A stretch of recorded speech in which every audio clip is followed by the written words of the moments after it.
The PSNI say these fears are well founded.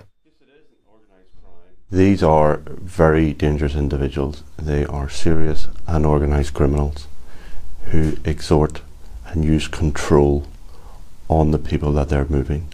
They see the people that they're moving as a commodity. People in this case will just be moved in to be used and abused by people that you could be living with in your own family, living with in your own street, who are involved in the purchasing of sex. If you could say anything to the guys that came to see you, what would you say? To take a second view upon what they are doing. If I could scream in this room 10,000 times, do you think somebody would hear me? Was the level of that scream, the sound of it, that is how much they hurt. And they were just watching me and saying, "You are such a beautiful girl, now get naked." There are impassioned arguments both for and against this law, but it seems that often the more you've seen or felt the pain that this industry can inflict, then the more likely you are to believe or hope that this proposed legislation would work and that it would reduce the demand for paid sex. And that belief isn't limited to those who are victims of trafficking. Drug addiction took mother of one, Lucy, from a happy, normal life to selling sex on the streets of Dublin. And although now drug-free, she fears she will never be the same again. Sometimes I'm scared that I will be forever seen as damaged, and I have now made myself untouchable for the rest of my life. There's things that happen that I will never make sense of. It's clear to Lucy that this demand is fueling trafficking needs. Prostitution and human traffic are intrinsically linked. You have one because of the other, you know? And talking about human trafficking and not talking about prostitution is like talking about the slave trade and forgetting to mention the plantation. The sex industry is a vile, sick, twisted word and must be brought to its knees, and the only way it can is to cut off what actually makes it exist, and that is the demand, i.e. men who think they have a right to buy other human beings. Darren says he would never buy sex from either an unwilling or trafficked sex worker and doesn't see anything wrong in what he's doing. I think it's entirely different what we're doing than what they're doing, and I think that's important that we should separate the two. I'm saying fully independent escorts, and there are criminal guys who are human trafficking, and that's completely different. How would you know, do you think? I would just know the way they get on, their personalities, if they were happy or not, and all the girls I've seen have been very, very happy.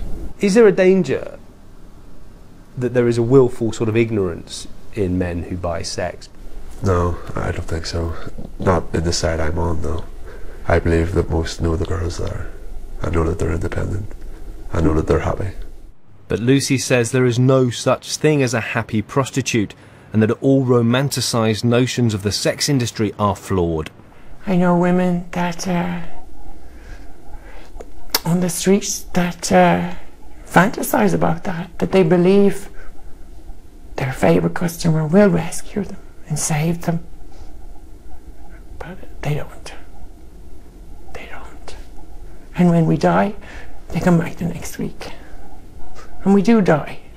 But we die lonely of massive overdoses, or we're pulled from the canal stone cold. Imagine the last thing you do in your life is give a blowjob to a 60-year-old. Women's Aid provides support and accommodation for victims of trafficking and sexual abuse. They have heard stories like Lucy's and Sarah's many times before and back the proposed legislation. I have no understanding of why people would not support this bill. I think morally and as a society, why would we not pass this bill? Why would we not say violence, sexual violence against women is wrong? I haven't heard a good argument that would change my mind on that. Many legal experts and law enforcement bodies in Northern Ireland, though, remain unconvinced the bill would work.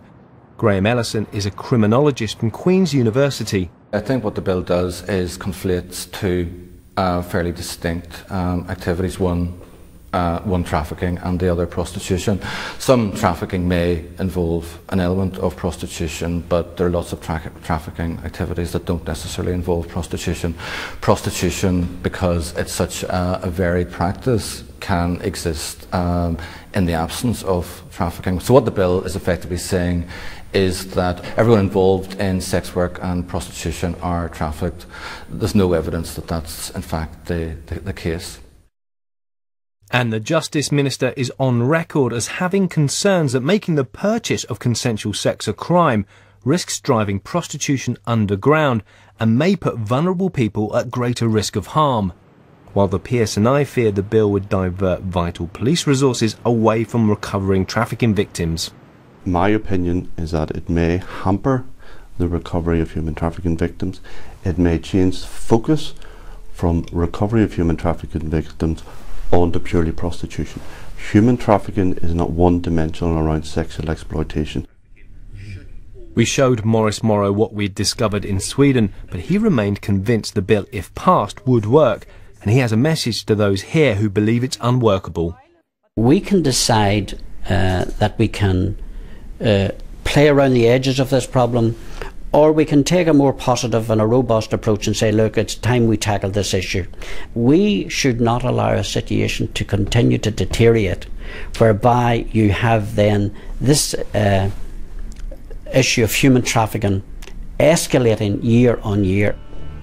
But while lawmakers, legislators and those who work both willingly and unwillingly in the sex industry continue to disagree, one thing will remain certain: that every day and every night in Northern Ireland, the demand for paid sex remains. And that means, for some, so will the pain. These are men from our community. They're fathers, they're brothers, they're sons, they're nephews, they're our colleagues. Anyone watching this will know men are men. And that's not in a bad way. But we all like sex. It destroys everything. Destroys your family, your identity, everything.